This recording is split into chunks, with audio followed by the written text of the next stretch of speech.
दोस्तों, क्या आपने कभी सोचा है कि अगर प्लैनेट ऑफ द एप्स के राइटर को बब्बन छोले भटूरे खिला दिए जाएं और हाथ में पेन थमा दिया जाए तो क्या होगा?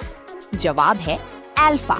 जी हाँ, YRF स्पाई यूनिवर्स की वो फिल्म जिसने साबित कर दिया कि बॉलीवुड वाले सिर्फ पाकिस्तानियों को ही नहीं बल्कि ऑडियंस के लॉजिक को भी चूतिया बना सकते हैं। क्या आलिया भट्ट वाकई शेरनी बनकर शिकार कर रही हैं या फिर हमें भीगी बिल्ली बनाकर थिएटर से निकाला जा रहा है? चलिए आज इस सुपर सोल्जर प्रोग्राम का पोस्टमार्टम करते हैं।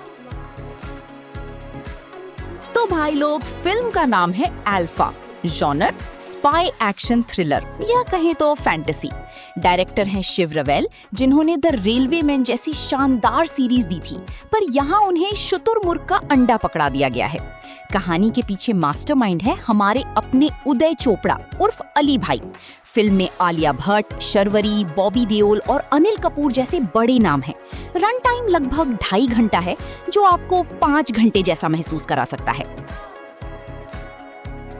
कहानी शुरू होती है कारगिल वॉर के बाद, जहां अनिल कपूर, जो रॉ के चीफ हैं, एक top secret super soldier program alpha शुरू करते हैं। इसमें एक सीरम है, वही वाला जो शायद कैप्टन अमेरिका पीते थे, पर यहाँ ये बॉर्नविटा की तरह बांटा जा रहा है।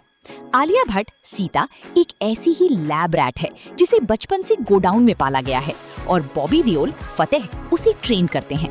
फिर आती है शार्वरी और शुरू होता है मिशन म्यांमार से लेकर स्पेन तक का सफर। पर क्या ये मिशन देश बचा पाएगा या सिर्फ स्पोर्ट्स ब्रा की ब्रांडिंग करेगा, ये देखना दिलचस्प है। शर्वरी की परफॉर्मेंस। इस फिल्म की असली जान शर्वरी है। जब वो स्क्रीन पर आती हैं, एकदम नेचुरल और फ्रेश लगती हैं। कई सीन्स में तो वो आलिया को कच्चा चबा गई हैं। सिनेमेटोग्राफी और लाइटिंग। फिल्म विजुअली बहुत सुंदर है। सिद्धार्थ आनंद की वार्म टोन से हटकर यहाँ शैडो और डायनामिक लाइटिंग का बेहतरीन इस्तेमाल हुआ है। ऋतिक रोशन का कैमियो यानी एंट्री। ऋतिक की एंट्री वाला सीन वाकई थिएटर में आग लगा देता है। वो सिंगल टेक जैसा लगने वाला एक्शन सीक्वेंस स्पाई यूनिवर्स की बेस्ट मोमेंट्स में से एक है। Background music. फिल्म का म्यूजिक और बीट्स, खासकर पंजाबी ट्रैक और मैसेकर, सुनने में काफी कूल लगते हैं और एक्शन को एक पेस देते हैं। आलिया भट्ट ने कोशिश तो बहुत की है, पर वो सुपर सोल्जर से ज्यादा स्टूडेंट ऑफ द ईयर की शनाया लग रही हैं। उनके चेहरे के रोबोटिक और कूल दिखने वाले एक्सप्रेशंस कई बार नकली लगते हैं। लॉर्ड बॉबी का स्वैग तो टॉप लेवल का है, पर उनका हरियाणवी एक्सेंट उफ, कभी आता है कभी चला जाता है। जैसा मैंने कहा, वो इस फिल्म की सवा शेर हैं। वो बस बटन दबाकर पटाखे फोड़ रहे हैं और बीच बीच में फैमिली एंगल डालकर इमोशनल करने की कोशिश कर रहे हैं, जो बिल्कुल फेक लगता है। डायरेक्टर शिव रवायल ने उन्होंने सेट पीसेस और एक्शन को स्टाइलिश बनाने की पूरी कोशिश की, पर खराब स्क्रिप्ट के आगे उनके हाथ बंधे हुए थे। उदय चोपड़ा की राइटिंग। भाई साहब, कहानी में इतने छेद हैं कि उसमें से पूरा म्यांमार निकल जाए। बिना DRDO के अप्रूवल के सुपर सीरम बना लिया, जैसे किचन में मैगी बना रहे हों। घटिया डायलॉग्स। शेर तो सिर्फ एक्टिंग करता है खूंखार होने की, असली शिकार तो शेरनी करती है, और मेरा नाम तो सीता है। भाई, इस डायलॉग का लॉजिक ढूंढने के लिए आपको इसरो जाना पड़ेगा, और वो no guts no glory. Seriously, logic का कत्ल। आलिया बचपन से गोडाउन में कैद है, उसे इंडिया के बारे में कुछ नहीं पता, पर अचानक क्लाइमैक्स में मेरा देश वाला देशभक्ति मोड ऑन हो जाता है। एक्शन में तार और उड़ाउड़ी। एक्शन सीन्स में लोग ऐसे उड़ रहे हैं जैसे शक्तिमान का ऑडिशन दे रहे हों। बुलेट को ऐसे डॉज किया जा रहा है जैसे वो दिवाली की फुलझड़ियां हों। Alia versus Sharvari face off. Kitchen में होने वाला वो Kill Bill coded fight scene काफी इंटेंस और मजेदार है। ऋतिक रोशन की एंट्री, कबीर के थीम सॉन्ग के साथ उनकी वापसी फैंस के लिए पैसा वसूल मोमेंट है।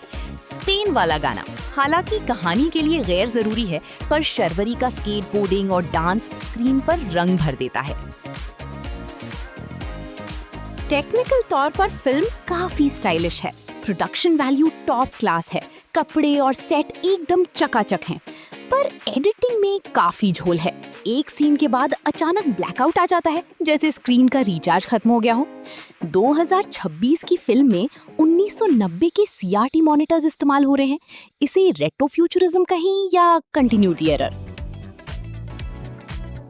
अगर आप शर्वरी के हार्डकोर फैन हैं या ऋतिक के कैमियो के लिए कुछ भी कर सकते हैं, तो एक बार थिएटर जा सकते हैं। एक्शन लवर्स को टुकड़ों में मजा आएगा, पर अगर आप धुरंधर जैसा रियलिज्म और लॉजिक ढूंढ रहे हैं, तो घर बैठिए और OTT का इंतजार कीजिए। बिगेस्ट स्ट्रेंथ, शर्वरी और ऋतिक का cameo. Biggest weakness, Uday Chopra की बब्बन छोले भटूरे वाली writing. Entertainment value 2.5 out of 5, rewatch value 0। Overall rating की बात करें तो 1.5 आउट ऑफ 5, आधा शर्वरी के लिए, आधा ऋतिक के लिए और आधा म्यूजिक के लिए। अभी तक नहीं गए? चलिए आपको फिल्म का सबसे बड़ा बकवास ट्विस्ट बताता हूँ। बॉबी देओल का कैरेक्टर असल में पाकिस्तानी स्पाई है और हमारी इंटेलिजेंस और आर्मी इतनी महान दिखाई गई है कि उसे 30 साल तक पता ही नहीं चला कि उनके बीच एक पाकिस्तानी कर्नल बनकर बैठा है। वाह उदय भाई वाह! कमेंट में बताइए किस गाली से स्वागत करेंगे इस ट्विस्ट का। अगर आपको ये रिव्यू पसंद आया हो तो वीडियो को लाइक करें, चैनल को सब्सक्राइब करें और कमेंट में बताइए कि आपने इस फिल्म को देखा या नहीं। क्या आपको भी लगता है कि अली भाई को अब राइटिंग छोड़ देनी चाहिए? मिलते हैं अगली शानदार रिव्यू वीडियो में। Tata bye bye.